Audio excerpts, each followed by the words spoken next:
What's going on, everybody? Welcome back to On Tap Bets. I'm your host, Joey Ricotta. Joining me again, we are back after a few weeks off, is the man himself, Jack Bushman at Jack Bushman2 on Twitter. If you are on Twitter, go ahead and head over to YouTube, join in on the fun over there, talk to us, get in the comment section, like the YouTube channel, subscribe, because we can't see your comments on Twitter if you're watching on those videos or on that feed. So definitely hop it over to YouTube. Check us out over there. And yeah, it's only right. It feels only right that we are back with, as we return, a major championship appears, Jack. We have the PGA Championship this week at Southern Hills Country Club in Tulsa, Oklahoma. First of all, how are you doing? And how excited are you to be back here breaking this thing down? I'm doing great, Joey. Glad to get back together for the pod.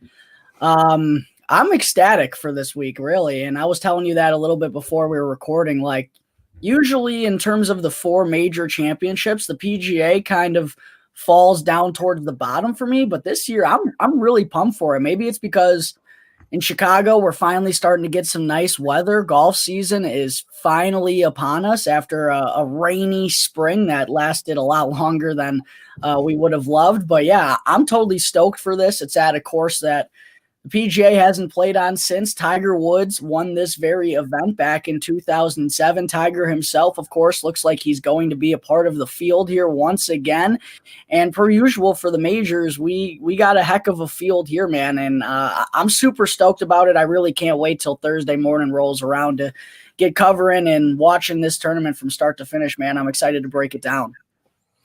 As am I. And, that's the thing, like, since we last did a show, and I can't even remember the exact, was it the last show that we did? Was it the Masters? I don't know. I think it was. I'm pretty sure it was the Masters, because after the Masters, it went into pretty if you're covering golf and you want to go on vacation, that was the stretch to do it, because there were a couple snoozers in there, although I did pick up my first outright win of the season with John Rahm cashing in Mexico, so that felt nice. It would have felt better if Keegan Bradley didn't choke away on Sunday in the Wells Fargo a few weeks ago. But I'm feeling good with the bets here as of late. A lot of guys in contention. Good to get that first outright winner of the year. Took a little bit longer than I would have liked after having 4 last year with just part-time betting. So, yeah, man, I'm excited to get into it, and hopefully we can crack this week open with a win, because for the first major of the year, we got torched by good old Scotty Scheffler, who's been torching a lot of folks here recently. And he's at the top of the betting board once again this week, Joey. So yeah, man, I'm excited to get into it and talk about who we're thinking of eyeing this week. Yeah, he's torched to us, just us alone, more than once this year. So, I mean, I'm hoping that doesn't happen again. I'm not quite sure if you're going to be betting on him this week, but we'll get into that. There was a guy that you wrote about recently that is the defending champ here, Phil Mickelson, not at this course, but the PGA Championship itself. Phil Mickelson, boy, man, he's been in the news a lot recently. Turned down $100 million from LIV Golf Invitational Series. And I know that because I read your article, which is up right now at ontapsportsnet.com. What do you think about this whole Phil Mickelson thing before we kind of break down the course and the tournament? Yeah, I'm a little I'm really shocked that he's not here, actually. And maybe, I obviously knew that there were some rifts between him and the PGA Tour. He hasn't appeared since he hasn't played a competitive event in general since way back in February. A lot of people expected him to make his return on the PGA Tour at the Masters. Didn't play there for the first time since 1994. And then, just continues to be all bad for Phil Mickelson, basically, in terms of the spotlight. Those gambling reports came out. There's the stuff with LIV where he might be the face of it. It's looking like that way. I don't know. With LIV and its whole thing is going to be interesting when that event is supposed to debut on June 9th, I believe, coming up in just under a month. But yeah, I'm totally shocked that he's not here. And like I just said, maybe the rift between him and the PGA is more serious than we thought. But for Phil to not even release a statement on him not playing in this event when a year ago just accomplished one of the most amazing feats in golf, winning a major championship as a 50-year-old, just absolutely remarkable. And now he's not even going to defend his title, didn't even make a statement himself, let the PGA of America kind of handle it. It's very odd, man. And it's just really sad to see the direction that everything's gone with Phil in the last few months. And it's seeming like, his first official chat could be potentially with the LIV Golf in a media scrum. So I'm definitely disappointed, but I was shocked to see that he's not here. I don't know if it's still, there's been whispers going on of him potentially being suspended from the PGA Tour based on comments that he's made, the obnoxious greed stuff. He also made some real outlandish comments, which is initially what got him in trouble when talking about the LIV Golf Series, talking about how, even though the Saudi Arabians are bad people and violate human rights, the dollars are speaking to him, which it's like, oh my God, I can't believe you really said that publicly. But, here we are. And at this point, Joey, I don't even know if it's seeming unlikely that Phil's going to play in a PGA Tour event this year. And who knows, maybe even never again, depending on how LIV golf and all that stuff goes. But yeah, it's definitely sad that a year ago, everyone was, celebrating Phil and so happy for him. And now a year later, he's not even really able to celebrate himself, that accomplishment that he had and be a part of this field. So yeah, it's definitely tough, but I have a feeling, it's not going to end here. There's going to be a lot more controversy regarding him and his future. And like I said, who knows what's going to happen with him going forward on the PGA Tour, but definitely odd that he's not part of this field, and sad as well. Yeah, it's sad. It's bad for the game of golf. I mean, like it's always good when you have your stars. I mean, you're well notable, you're notable names. Phil's one of those guys, and he's a guy that we've been accustomed to seeing at every major championship. So every major tournament. It sucks. I kind of wish he would just come out with a statement and be like, hey, just tell us what's going on, number one. But right. Like also, I feel like he could be welcomed back if he just came out and talked. Like 100%. Like, people are able to, like in your article, people are forgiving and they forget over time. Or maybe if they don't forget, they'll at least forgive over time. If you say something and own up to it, or just come out with a statement and apologize, whatever. I mean, I think the PGA Tour, him being as big of a name as he is, they'll probably be a little bit more lenient, be like, yeah, come on back. Like, we need you back. Yeah, now we're going on. He made those initial comments in February, and we're pushing mid-May here now. So it's like, it's still maybe a little bit too raw, but at the same time, that's, 3-4 months. Maybe as time goes by, it'll be a little bit easier, but I definitely think he needs to make a statement. Like it's apologize, whatever you have to do to make it right. Like you said, like think about how many, maybe not young people as much, but think about how many people, 30 or 40 or over have been watching Phil their whole lives and tune into the PGA Tour because they love watching Phil Mickelson golf, and the PGA's got to recognize that as well. So yeah, that makes for a little bit interesting of an interaction, but I think it all does start with Phil Mickelson kind of having to own up for all the comments that he's made and all the stuff that's been going on with his name in the news. And then maybe, somewhere down the road we'll see it, but I don't know if it's going to happen this year, if I'm being honest. If he's not playing at the PGA Championship, the place where he won last year, he's now 0 for 2 on major events. It's like, yeah, are we going to see him again this year on the PGA Tour? To me, it's looking like no. I tend to agree with you there. I'm not quite sure when, if we'll see Phil this year at all. Speaking of guys who have won the PGA Championship, 2007 was the last time that Southern Hills Country Club in Tulsa, Oklahoma hosted this event. I believe it was the last major they hosted as well. I could be off on that. Right. So Tiger Woods, he won it 8 under par. And this is a Gil Hanse renovated course, originally a Perry Maxwell course. Tell me what you think about this course. Give us a little breakdown, just your overall thoughts about it.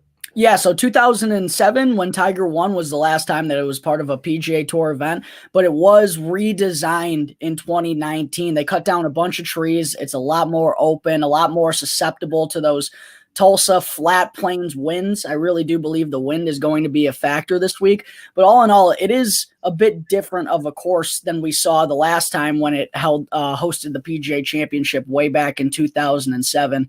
But overall, when doing some research on this course, it's pretty clear this is going to be a daunting task for the players because this is playing over 7,500 yards. As I just mentioned, the winds looking like they're going to be a factor. I actually just checked the good old weather app not that long ago to see what the winds were like here today in Tulsa, and said they were gusting at 17 miles per hour with up to 26 miles per hour. So if that continues on like we expect in the flatlands here, that's going to play a factor as well in the length. And it's only playing as a par 70 as well, Joey, where there's only 2 par 5s. There's a bunch of par 4s that are, between 450 and 500 plus yards. It's going to play super long. And I think the players that we're going to try to look to, obviously, approach shots, second shots, that's always what means the most. The majority of these golf courses on the PGA Tour. But I do think it's going to play a little bit more of an impact this week with the smaller green complexes at Southern Hills Rocks. But I'm also really going to look at driving distance and strokes gained off the tee because the guys who are able to put it out there, 300, 320 yards consistently, they're going to give themselves a bit easier iron shots in. And from what I've been understanding when doing this research is that the rough isn't going to serve too penal being this early in the season in May down in Oklahoma. The grass hasn't really risen up that much. So I think driving distance probably is going to play a little bit more of a factor than strokes gained off the tee, where just guys who hit a lot of fairways and leave themselves in good position. Ideally, you want to find a guy who does both here. But I do think length matters at a course like this. And up at the top of the betting board, most of those guys who are up there, a lot of them hit the ball far. So that's kind of where I'm leaning towards with that. And also one thing I wanted to mention with this course as well, is that I actually saw on Twitter today from Daniel Rappaport, who's one of the best golf writers out there right now. He said he's been hearing whispers from players all week that around the green is really going to matter. Players who can get up and down from difficult areas and save par, because par is going to be your friend this week. Like, I'd honestly be a bit surprised if we see the scoring go more than 10, 11 under. Like, if it hits double digits, I think that probably could be the winner because it's going to play that difficult. And the thing about these greens is not only are they small bent grass greens, like I mentioned, but they don't have rough surrounding them. There's a ton of runoff area. So if you miss these greens, which, by the way, they have a ton of slope involved in them. I've heard comparisons to Augusta Nationals greens as well. If you don't hit it in the right spot, it's going to roll for a while, and it's going to leave yourself an awkward, 40, 50, 60-yard chip shot back up on the green where you got to get up and down in order to save par. So I thought that was an interesting tidbit. And all in all, I think, an all-around game is really what it's going to take to win here. Like, obviously I talked about the driving distance mattering, approach matters every week. And then I hear this stuff about around the greens, and it's like, okay, I really think it's going to take a solid all-around player to have a chance to win this week. And like I said, saving par is going to be your friend. So that short game is going to play a factor as well. And that kind of tends to lean me towards the top of the betting board a little bit, Joey, because not only do the elite players tend to win these major events, I believe, I don't know if it was just the PGA Championship and majors in general, but it was like 24 out of the last 25 major winners or PGA Champion winners, probably major winners, I would assume, have been ranked inside the world's top 50. So I'm definitely going to be leaning towards the top of the betting board. But the real question is, with so many big names up here, man, it's like you got to be picky, and it's hard to be when a lot of these guys are playing well right now and have good all-around games. That's why they're the best players in the world. So that's going to make for a really interesting dynamic here, because just looking at it right now, I know we talked before the show too. Neither of us have really placed all that many bets up to this point. Now it's just kind of me figuring out which ones I can X off my list and which ones I'm going to be going with. So that's probably what I'm going to be trying to do here in these last couple of days to minimize the card down as much as you can, because you can't bet on everyone. Like, as much as I'd love to, bet the first 10 guys on the betting board or something, that's not going to win us any money. So you don't win that much that way. Yeah, exactly. Got to figure out a way to or find a narrative that we can at least go with, and then that narrative can also lead us off a few people as well. Yeah, and that's what makes it really difficult for me a lot of times, especially in weeks like this. I love the major tournaments, but like you said, a lot of times we look to more of the heavy hitters, the guys that are normally priced as favorites or close to being favorites, basically the higher end, or the odds that won't pay out as much. Those guys are the guys that we want to pick to win, but I don't like betting on guys with shorter amount of odds. Like, I kind of like looking at the long shots. I like in tournaments like this. They're not my favorite for that reason, as far as a betting standpoint goes. And that's why, like you said, I haven't even placed that many bets either, because there's not a lot for me to really hone in on at this point. Like, I'm trying to get there. I'm trying to hone in on it. I'm trying to find the path for me to get there. But and I have taken some shots, some flyers that we'll get into here in a second. But it's really tough, man. And like you were talking about with this course, in 7 men's majors here, only 2 winners have parred on the closing hole, the 18th hole. Tommy Bolt, 1958 U.S. Open, and Tiger Woods, 2007 PGA Championship. And it's the second shot is going uphill. I mean, it sounds like you said, it sounds like plenty of balls are going to be hitting the green, rolling. It could be very difficult, and especially even on that final hole there. So, I mean, of the 7 majors here, 3 U.S. Opens, 4 PGAs, the winner had at least a share of the lead in each round on 5 occasions. So, Jack, I'm thinking, we were just talking about we don't like betting favorites too much. Like, don't go over the top with that, because you don't make too much money. You can't bet the first 10 guys that you see. Just it's not realistic. You don't make money that way. But I'm thinking, Jack, with what I just said, possibly, is there a chance for a live betting opportunity come like Saturday? Like 7, I mean, the winner has had at least a share of the lead in each round on 5 occasions of the 7 majors. I'm thinking like Saturday, if somebody's still plus money and they've had a share of the lead, I might just kind of go ahead and dive in that way. That might be where I really and I might throw a little bit more money than I normally would on an outright winner, because normally I look at, like a 25.25 unit, you know what I mean? A quarter unit or 0.10 unit, depending on like what the odds are. The longer shot odds, I kind of go 0.10 of a unit. But I might think like this might be a potential opportunity for some live betting here. What do you think, Jack? Yeah, that's definitely possible at a course like this, where I feel like it's going to be hard to come back on this course if you're not in it right from the get-go, because it's not going to be a birdie fest. Like, there's not going to be too many scoring opportunities. You already talked about with the 18th. These par 4s in particular, they play so long that you literally have to hit a perfect 4-iron from 200 plus yards out in order to leave yourself a prime scoring opportunity. And with these greens, the way they're shaped, that's going to be difficult as well. And also, like I said, this is a par 70, so there's only 2 par 5s, and they're not gimmies by any means. And then the par 3s are all playing ridiculously long too. There's a par 3 on this course that's playing 251 yards, bro. Like, most of us are hitting driver off that tee box. You know what I'm saying? Yeah, that's nuts, man. You're playing ridiculously long. Par is going to be your friend. But if you're, 5 shots, 4 shots back heading into Sunday, where in some tournaments you still have a chance, in a tournament like this, there's not going to be a whole lot of birdie opportunities. The only way you're really thinking of coming back at that point is if you post a number super early, you get some fortunate weather early on, and then the weather just gets terrible later on and guys are posting 73, 74, 75. So I definitely think that's a good idea and something to be wary of when Saturday afternoon rolls around. If there's someone that's still in contention and you can get them at plus money or even plus 200, double up your money, like, that's definitely not a bad idea, because I think it is going to be limited as to the amount of players that can actually win this tournament come Sunday morning. I definitely agree, man. I mean, that's the thing. Like, obviously, if I threw the idea out there, it's kind of where I'm leaning. But you make a lot of strong points too to kind of back up my thoughts on that. So it makes me feel good about it. I'm going to go ahead and look at the Bet Rivers odds now. Yeah, let's get into it. I mean, we got right at the top of the board, Mr. Scotty Scheffler. Our biggest pain in the ass. Literally.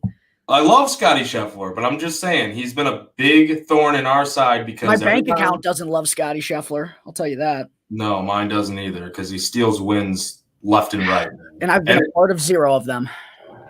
Me either. JK, I live bet him at the Arnold Palmer, but it was like plus 150. So, I would say I might have been a part of one of them, but most of them, no, I'm not on most of them. So you got Scotty Scheffler. Just looking at Bet Rivers, they're our sponsor. Promo code on tap. You want to sign up there? $200 up to $200. It might be $250. Either $200 or $250. If you enter promo code on tap at Bet Rivers for a first time deposit. I mean, hey, it's free money. Like even if it's $200, it might be $250. And I did not double check. And what better time? Come on, we're in for a great weekend of golf. I know if you're watching golf, you're going to have some money on it. I mean, that's probably 70% of the world who's watching it has money on it. So you might as well join them and get some free money using our promo code. Absolutely. I mean, maybe some of the old timers might not have money. They just, but they might be getting into it too. They got kids, they got grandkids that are telling them to bet on stuff. You know how it goes. But yeah, they probably got their bookie from back in the day still. They're not using this technology. That's true, man. They're the old school. They'll whip somebody's ass with their cane. So, I mean, you got to watch out for these guys. Scotty Scheffler, though, top of the board, 1,100, plus 1,100. John Rahm, plus 1,200. Rory McIlroy, plus 1,400. Justin Thomas, JT, plus 1,400. Those are the Bet Rivers odds, the top 4. What do you think about that? Man, first off with Scotty Scheff, I mean, I don't really have to say all that much. We know this guy's been on a monumental heater of heaters as of late. And ideally, this is before Scotty went on this run. A lot of people thought this course in particular was going to be a place for him to break out because it's in Tulsa, Oklahoma, which he played college golf at the University of Texas, Big 12. Played at this course before. He's talked about how it's one of his favorites. And I actually saw, I believe he shot a 64 or a 65 during his practice round, either earlier today or yesterday. But he's talked about how it's been a favorite of his for a while. It's no secret. It's a place he's comfortable at, he's knowledgeable of. And in these tough fields, for Scotty Scheffler, I feel like I've never seen him in the past 2 months hit 2 consecutive bad shots. Like if he hits one, he hits a remarkable makeup shot to either save par or even at worst save bogey when he's, rolling through birdies. So, and he's got that all around game too. He can hit every type of shot. He can hit the draw off the tee. He can hit the fade. He's pretty long. And he's just been a short game wizard here lately as well. So man, it's the $1 million question once again, Joey. Are we going to take Scotty Scheff or are we going to fade him and hope that he doesn't burn us for the 3rd or 4th time, whatever it may be at this point? But I'm definitely intrigued with Scotty Scheffler, but I think I'm going to have to I'm not really on Rory this week as much as I've been recently. I know he's put together some really good late pushes where at the Wells Fargo, he got himself into contention late. At the Masters, he had a ridiculous Sunday round to finish in second. But I'm just kind of concerned with his 4-day performances because in round 1 in majors, he has not been good whatsoever. And I really think if you take a day off here, like I said, there's not going to be a ton of birdie opportunities to claw yourself back. So if you get in a hole, it's going to be hard to get out of it. So I'm personally not going to be on Rory. Justin Thomas, though, is one that I'm super intrigued with because he's one of the best iron players in the entire world. Obviously, approach always means a lot. But in comparison to, maybe someone like Colin Morikawa, who's also a ridiculous iron player, or Victor Hovland, who's good with his long irons and good off the tee, Justin Thomas has that all-around game where he's good near the greens. He's got good touch. The putter is usually a little bit iffy, but, his touch is good enough where he can leave himself positions to save himself for par. So I personally do like Justin Thomas, probably more so than Rory McIlroy. Jon Rahm is a curious one though, man, because obviously he just had All that. around.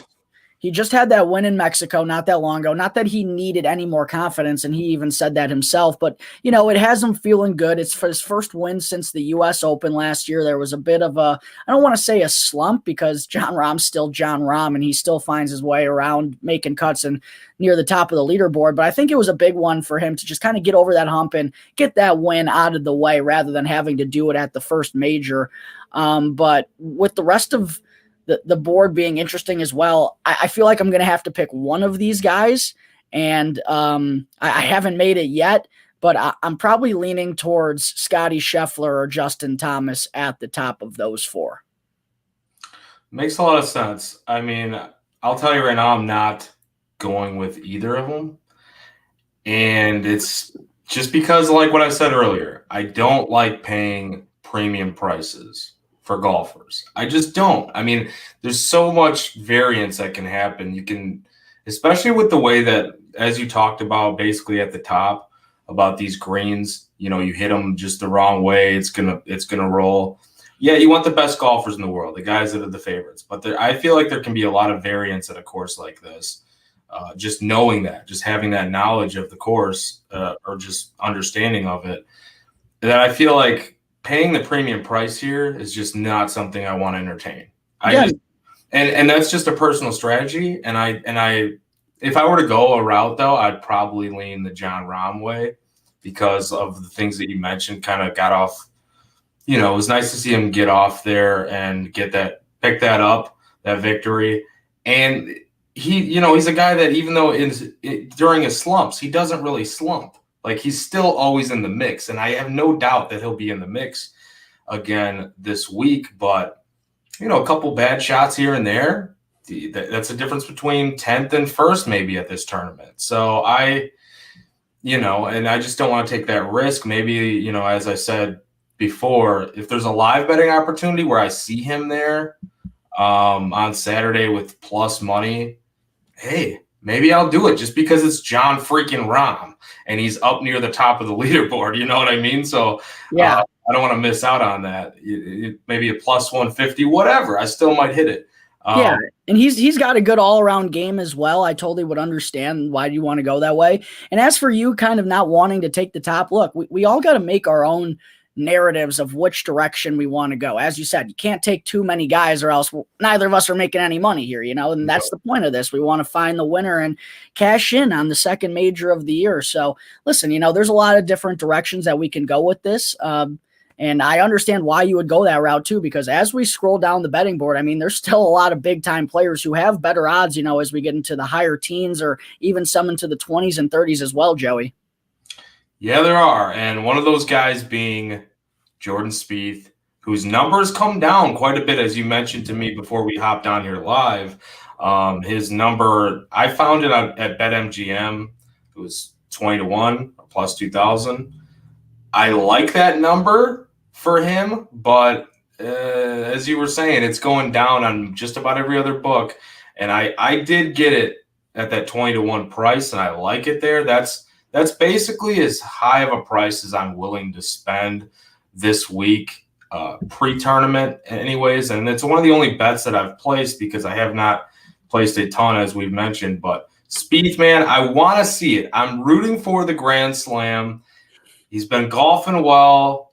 Why not? Just why not? Yeah, absolutely. It's great to see Jordan back to being one of the elite players on the PGA Tour. And really, I mean, if his putter cooperated with him fully on Sunday, he would have had 2 wins in as many events for him heading into the second major. So I do understand why, I've seen this number drop a ton here recently. I see it on DraftKings, it's all the way down to 14-1. He's actually the 3rd favorite now with the same odds as Jon Rahm, which is, yikes. I don't like it at that price. I really don't. Yeah, no, that like if I'm looking at it 14-1 before the start of the tournament, I'm probably just going to go with Jon Rahm. You know what I mean? Yeah. Like, I know Spieth's been playing ridiculous, but that might be a little bit too steep for me. But at the same time, I mean, the guy's finding himself in contention. So, and he's got the short game wizardry. He always finds a way out of the crap to give himself a putter, give himself an opportunity. And the biggest thing for him, in a course like this, where I talked about driving distance and strokes gained off the tee is really going to play an impact, and ideally you want both. The driver is what let Jordan down forever when he went through that winless drought. All of a sudden, the driver's back. He's striking the ball well. He's got that good solid tee to green game. I'm just wondering if he's going to make enough putts to actually win this thing. That would probably be my only concern. And seeing it at 14-1, right up there with some of the other big dogs who we know have the all-around game to win this event. That's my only concern with Jordan. But if he was at 20-1, I'd definitely be in on that, and I understand completely why you bet that when you did. Yeah, definitely. I mean, I'm not sure if that's still posted at BetMGM, but that's where I grabbed it at. And, we're using the Bet Rivers odds here. He is 18-1 at Bet Rivers, which is not as good. I mean, even at 18, I'm like, anything below 20, it just doesn't make too much sense to me. The guys around him, though, Patrick Cantlay, Colin Morikawa, Xander, as you start going down here, Cam Smith, and then Hideki. Plus 2,200 on Bet Rivers. That's a guy I have interest in. I haven't bet it yet. What do you think about the names I just kind of listed?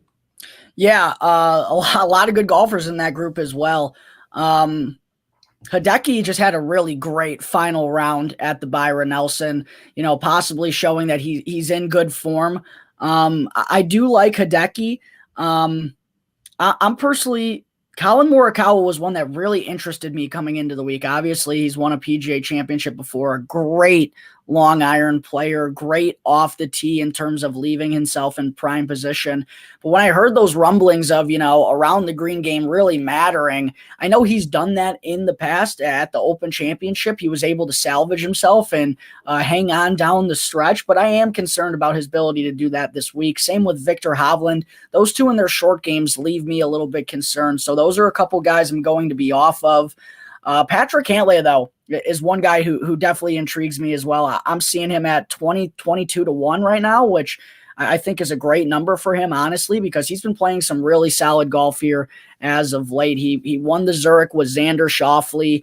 Those two guys I'm really intrigued by the most out of this area personally. I probably lean a little bit more towards Cantlay because when the putter gets going, he is one of the best putters on tour. We haven't seen it as much this year as we did late last year, which helped him win the FedEx Cup. But I know he has good short game ability, and he really doesn't make all that many mistakes. And I think that's going to be a key this week. So if there was one guy I really like from this range, personally, it's probably going to be Patrick Cantlay for me, Patty Ice. Yeah, eliminating the mistakes or limiting them in this tournament is going to be huge. So I'm not in on him, but I agree with you what you're saying about. I got a question, Joey. Are you in on your boy Willie Zalatoris this week? No, absolutely not.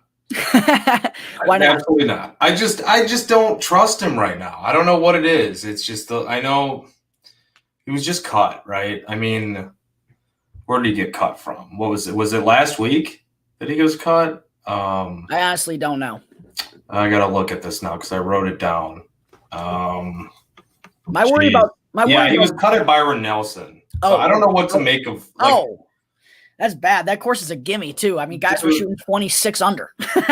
Yeah, man. But he's played some good golf mostly this season. So, and I've been on him a ton. You know what I mean? I don't see him making that jump after getting cut right before this tournament and then making the jump and winning the major. Like this guy. He has these tournaments where he golfs really well and then just doesn't pull it out. Like, was it the one where he went into the tiebreaker with Luke List? Yeah, Luke List. I'm interested in this week, but we'll get there later down. I'm still celebrating that victory, baby. My concern with Zalatoris is I know he's a great iron player and he can absolutely bomb the ball off the tee. But as we saw in that stretch run, it was at the Farmers where Luke List ended up winning over Zalatoris in a playoff. I don't know if he's going to be able to make the 7, 6, 8 footer to save par. Like that is the weakness of his game. To be fair, he does putt the best on fast Bermuda greens, which are bent grass greens, which we're seeing this week. But I still worry about his putter too much to be betting him outright. Like if we were doing daily fantasy sports, I definitely like Zalatoris more in that market than I would just betting him outright, because I don't know if he's going to make enough putts to compete with the best players in the world on this type of track. And it's a good point that because he's picking up some decent steam as far as ownership goes on DFS. And that kind of leads me into another guy who I have interest in, but that's a long shot. I'm actually not going to mention him yet because I don't know. I want you to kind of give me any of your other guys that you have that you're real interested in betting as far as, not super long shots, because I want to get to those too, that maybe guys that might intrigue you down the board. But are there any other like midway price guys or favorites that you're kind of looking at right now? Because we're going to go over this again tomorrow, our best bets basically episode tomorrow. So check that out. We'll be live streaming, doing like a 15, 25 to 25 minute show, something like that. But as we finalize things, who are some other guys that like mid-range? I have one guy that I have in mind, but I want to hear your thoughts about who are some guys that you might be looking at. For sure. Yeah, that like 35 to 55, 60 range is interesting for me. And there's only a couple guys that I'm probably going to be on. I haven't made my mind up on Dustin Johnson at this point, but his length, I know he hasn't shown that much here recently, but his length is something that intrigues me. And when DJ gets it going, like there's not many people that can keep up with him. And 35-1, I think, is an extremely fair price for him, especially when we're betting on his upside here, and we know what that upside can be. So Dustin Johnson, 35-1 is one that intrigues me. I'm also interested in Sam Burns, plus 5,000. Sam Burns has been one of the better players on tour this year that maybe not a lot of people, unless you're a diehard PGA fan, probably don't know that much about. But he picked up back-to-back victories at the Valspar. He won there last year, won again there this year. He's got 2 wins this season, and he rates out really well on these longer, difficult courses. So Sam Burns at 50-1 is someone who catches my eye. And then before we get into some of the longer shots, I got 2 guys at 60-1 who intrigue me. One of them. Are we on the same one? I'm interested. Is it my boy Corey Connors? Oh, I knew you were going to do that. Don't do that to me. All right. No, that's not one of my guys, though. That's not one of my guys. I knew okay. that would be one of your guys, though. I'm thinking, is there another one? I got one more at 60, but Corey Connors, you know me. I'm going to take Corey Connors probably every week until he wins. He's just such a good ball striker. He gains strokes off the tee. I am a little bit concerned about his short game, but he's been playing so well that 60-1, I'm like, come on, I'm going to bet that. The other is Daniel Berger because. Okay. That's not my guy, but. You're cutting out here, Jack. Oh. There we go. Okay, back to it. That damn internet. Yeah, disconnection sometimes. Daniel Berger, 60-1, is someone who definitely intrigues me, mostly because of his odds, but he usually does play the par 70s a lot better than the par 72s. He doesn't have the major results to necessarily show for it yet, but I just think 60-1 is – he's one of the few guys who I feel like has been pushed down over and over again this week. So 60-1 for Daniel Berger when he's surrounded by Matt Kuchar and Tiger Woods. Like Daniel Berger's, maybe not a top 10 player on tour, but he's a top 20, top 25 guy who actually can win. So I'm going to be betting Daniel Berger and Corey Connors at 60-1. And then after that, it's probably just a couple of long shots, but I'm curious to hear who your guy was that you were eyeing in this range. Yeah. So, Is it Neiman? Is it Neiman? No, it's not. It's not. I've bet on him in the past, though, so that's probably why. That's why I said it. Yeah, it's not Neiman this week. Never know. We could get there tomorrow. I don't know. I'd have to look into it a little bit more, but wasn't somebody who kind of struck my eye right away. It's Max Homa. Plus 6,600 was what I grabbed him at. I'm not sure at what book, if that was Bet Rivers or not. I don't have it pulled up right on my screen right now, but 16th in strokes gained off the tee, 26th strokes gained approach, 12th in strokes gained total. Won at Wells Fargo earlier this month, won at Fortinet. Playing some good golf right now, man. It's just, why not take a shot there? Plus 6,600. I like it. I think my best bet actually is Max Homa top 40 plus 110 at DraftKings.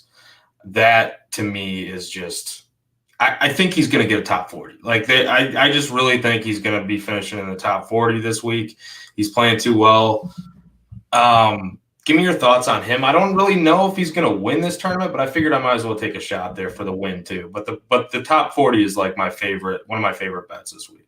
Yeah, Max Homa's been playing some really solid golf. Not even just the win that he had at Wells Fargo, where he broke my heart because he played a lot better than Keegan Bradley did on Sunday, and he did deserve to win.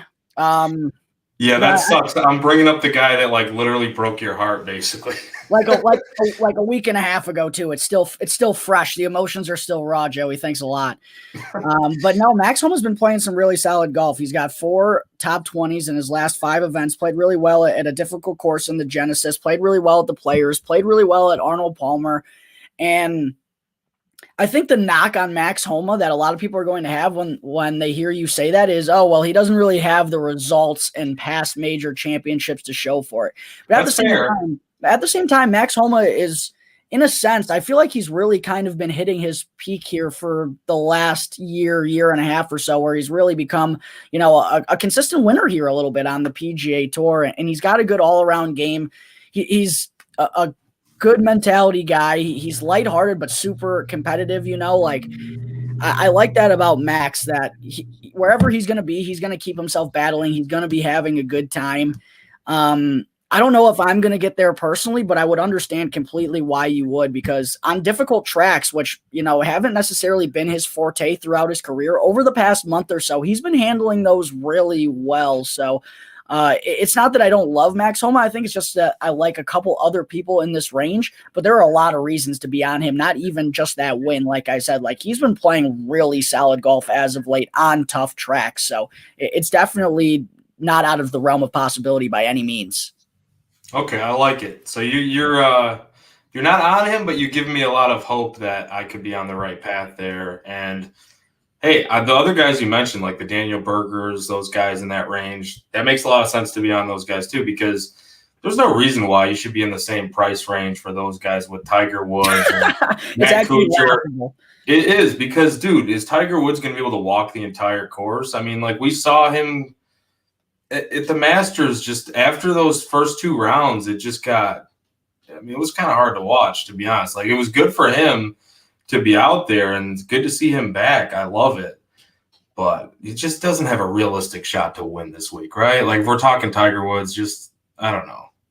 I think you have to be a madman to bet him, but in a good way, because that's the kind of effort it's going to take from Tiger Woods in order to win this thing, is just a madman out there proving everyone wrong. I personally don't think it's going to happen. Like I said, though, is it out of the realm of possibility? No, but it's just, I feel like it's asking a lot for this soon into his return. And actually, in this new era of Tiger that we've seen here recently, he hasn't played all that well on PGA Championship-like courses that have been difficult like this over the past 2 or 3 years, really. So I'm definitely not going to be on Tiger at plus 6,500. That's just absolutely absurd. And there are just players who I think actually can compete, who have been consistently playing on the PGA Tour and consistently in contention, who are just right there above him. So as much as I'll be rooting for Tiger, I'm not going to bet him at 65. There's a make a cut thing, though. I might take that. Yeah. We cha-chinged on that at Augusta, but that was a little bit more of a gimme there than it's going to be here for him for sure.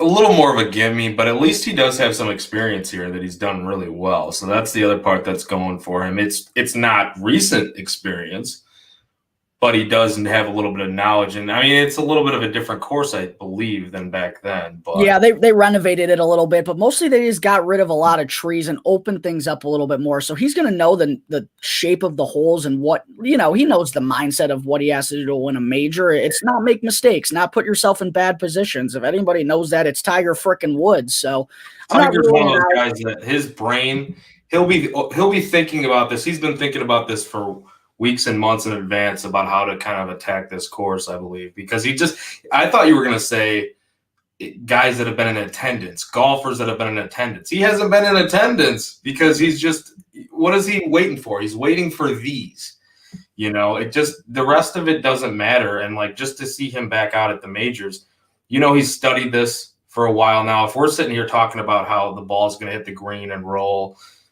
Tiger's known that for forever now. So I definitely could see him making the cut. Like, I like that, and I don't know what his price is at for that right now, but making the cut, first 2 rounds, he should be okay, I think, because that's when he has the most stamina. Like we said, going into the Masters, we thought, hey, first 2 rounds, we don't really see him having a shot at winning it, but it would be incredible to see. And that's kind of how it played out, right? That first round was really good. Then he just kind of started to go downhill from there, and he made the cut though. He cashed that ticket, so I would love to see that if we can get a price on that. I'll have to look that up before we get out of here. But yeah, as we look down the board here, so we kind of went through some mid-tier guys. We went through the top price, the favorites. Going down the board here, give me a long shot or two that you're on. Oh, let's go take a look at the betting boards. There's a couple guys who have intrigued me a little bit down, but I know I'm not going to go too far down. By the way, the bottom of this field is absolutely garbage. It's I believe there's 156 players in this field. Top 70 in ties, by the way, make the cut. But part of this field, there are 20 PGA Tour professionals who aren't actually on the PGA Tour that are going to be taking part in this event. And listen, all the credit in the world to those guys. I'm sure they're having a great job being PGA professionals as their lifestyle, but there's a reason they're not on the PGA Tour. And I don't mean that to be demeaning, but you can kind of throw those 20 guys out. And then there's the John Daly's of the world that are playing, which will probably be must-see TV, but not in a good way. And Y.E. Yang, there's a lot of guys you can sort of cross off, I feel like. And hey, if somehow those guys win, I'm going to have to go talking to a shrink or something because my mind's going to be absolutely in scrambles. But I'm not going too far down the betting board. One guy who you actually texted me about earlier today that I do have interest in, our boy Mito, because he's been playing some really solid golf. I know it hasn't been on the major scene yet, but he's only got one major played in his career, right? This is like the new age Mito where, he's not old. I think he's only 27 years old, but this is really his first big time wave being consistently on the PGA Tour and playing this well after he went on a tremendous run on the Corn Ferry Tour last year where he won a bunch. He's been popping at a lot of different places, a lot of top 30, top 20 finishes. I don't know if he's necessarily going to win this event. That might be an ask, but I see him at 90-1. And for how good he's been playing, that's definitely one that caught my eye. Louis Oosthuizen, man, loves coming in second place at these majors, which doesn't cash for us, but he's interesting because in these type of fields, he always seems to find his way around it. And I know compared to last year, he certainly hasn't been playing as well, and he's also been dealing with injury. He was forced to withdraw from the Masters. But, I mean, think about it a year ago or, 6-7 months ago, Louis was 15, 18-1 to win these tournaments. Now he's all the way down to 80. Like, if you're betting on Louis, you're betting on his upside and betting that he's healthy, and 80-1 is a beyond fair number for that. I honestly might be on Louis first round leader because he usually plays a lot better on Thursday and Friday than he does on Saturday and Sunday. But one other guy, where is he that I was interested in? Looking at, we already talked about him a little bit earlier, but Luke List being 250-1. When he plays difficult tracks well, I know he can't putt worth a damn, but he plays long tracks well. He won at the Farmers, which is a long and difficult course. He's got some good success on these tracks. 250-1 for a guy who actually can win on the PGA Tour. Like that seemed a little bit crazy to me. Like he's surrounded by Bo Hostler, Bernd Wiesberger, Brendan Steele, Cameron Davis. Like I don't think he belongs in that group. And I feel like DraftKings has been mispricing him a little bit for a while, which I understand in some point because if he's not competing, he's pretty terrible. But for the upside and 250-1 for a guy that we know can play these types of long, difficult tracks, like give me Luke List at 250-1. Are you kidding me? I'm jumping in on that with you. I did not. That's not something I wrote down or I haven't bet on him yet. But all the reasons that you mentioned, there's no reason why he should be in that price range. It makes no sense to me. I've been on Luke List earlier this year. He's treated me well. Why not? That's kind of my mentality. Like it's not, you can't go back to the well too often because then you're giving half of your money back that you won on a guy on an outright. But for a tournament like this, at the long odds that he's at, there's no. It's a win-win situation for me with those odds. So I would not be missing out on that. If he hits, I'm not missing out on that. If he hits, I'm going on vacation. What do you mean? Yeah, we're partying up in the Caribbeans or something.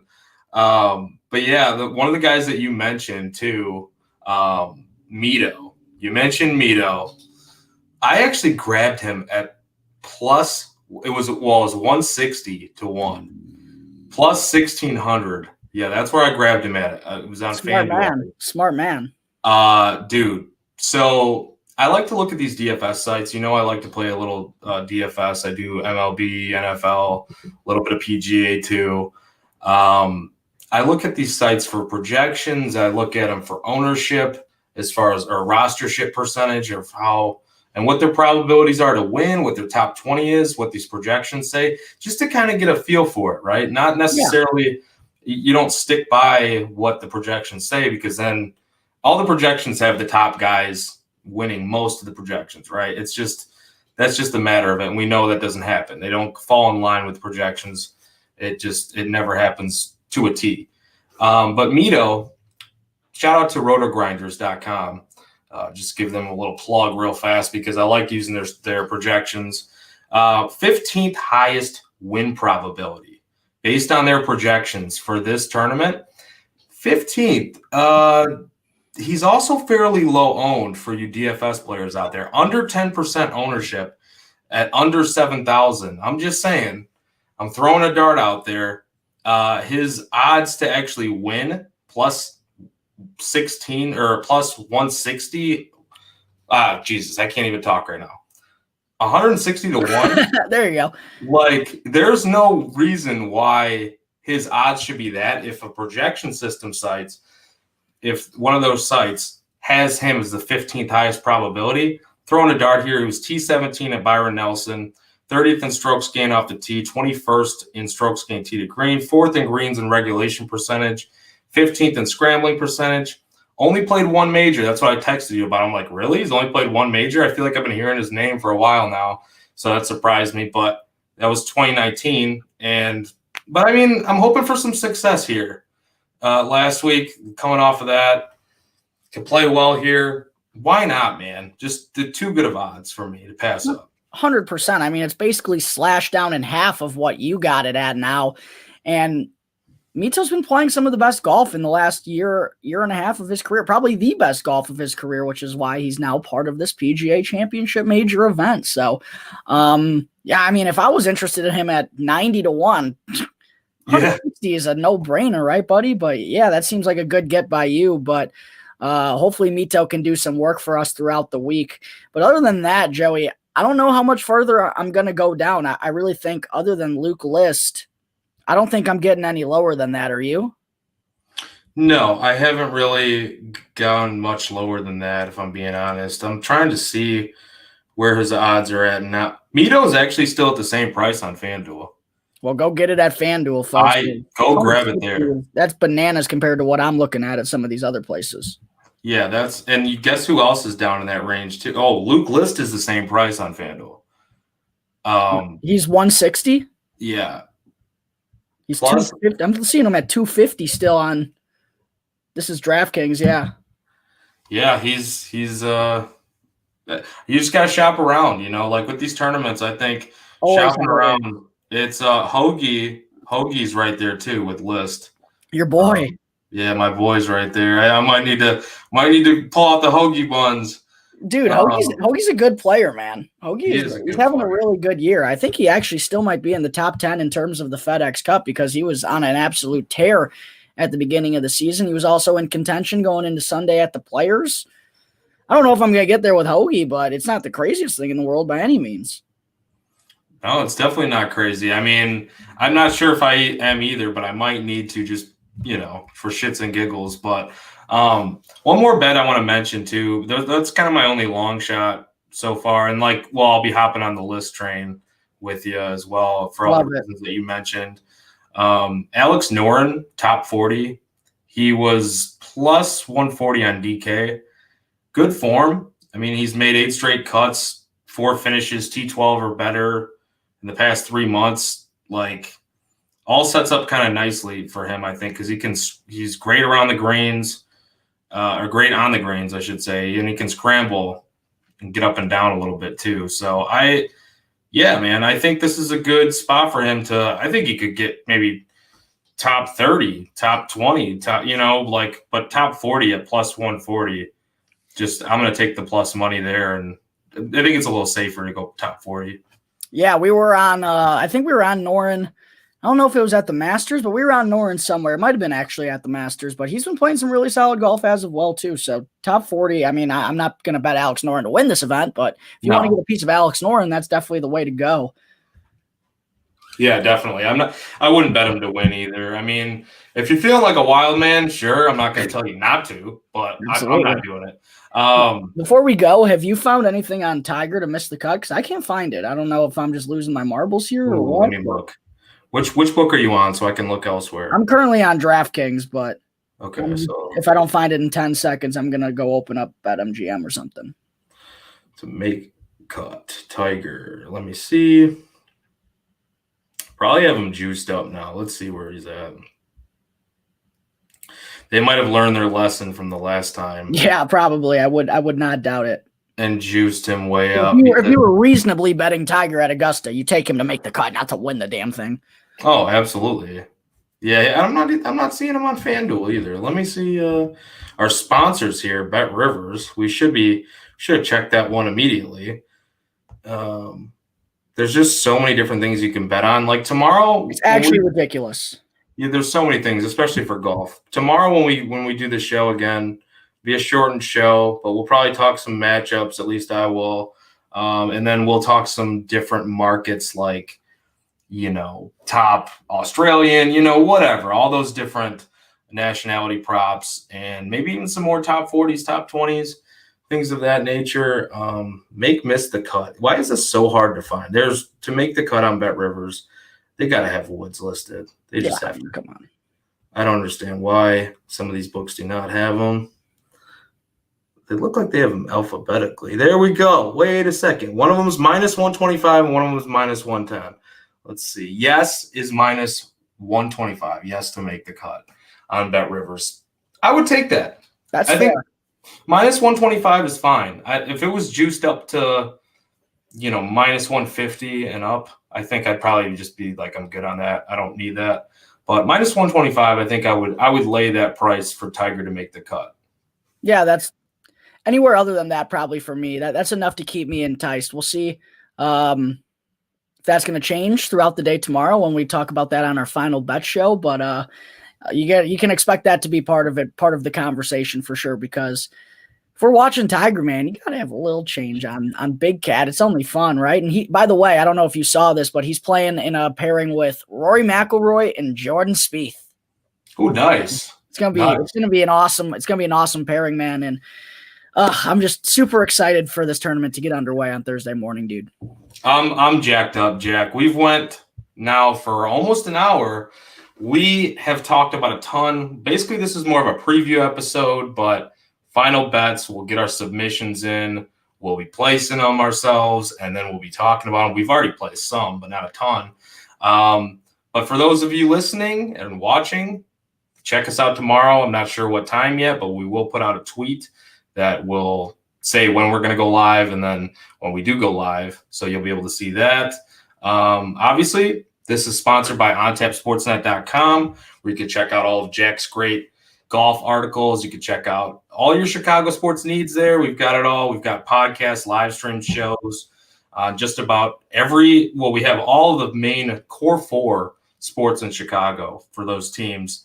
The Cubs, we've got the Southsiders, Sox on tap, Cubs on tap, Bulls on tap, Bears on tap, and then we do the Blackhawks too. So, we've got soccer articles, beer reviews, all that stuff, all at OnTapSportsNet.com. Social media at OnTapSportsNet on all social platforms. And, yeah, you can find Jack at Jack Bushman2. You can find me at Joey Knows Nothing. The IN stands for win, baby. Let's go 1-0 every day. Just want to do that. And at OnTap Bets, follow us. Follow this account at OnTap Bets on social media. And go to the YouTube channel if you're not there right now. Go to the YouTube channel, subscribe, get all the notifications, Click the notification bell, get all the notifications when we go live. You can check us out. Don't want to miss a thing. Jack, what do you say we get out of here? And we'll see everybody tomorrow. Yeah, tomorrow's going to be a good one. I know I'm going to have a hard time tonight grinding down this list, making my final bets. But yeah, I'm excited to get into it tomorrow, dude. One day closer to major number 2 of the season, Joey. Appreciate you jumping on today. Absolutely, brother. We'll talk soon.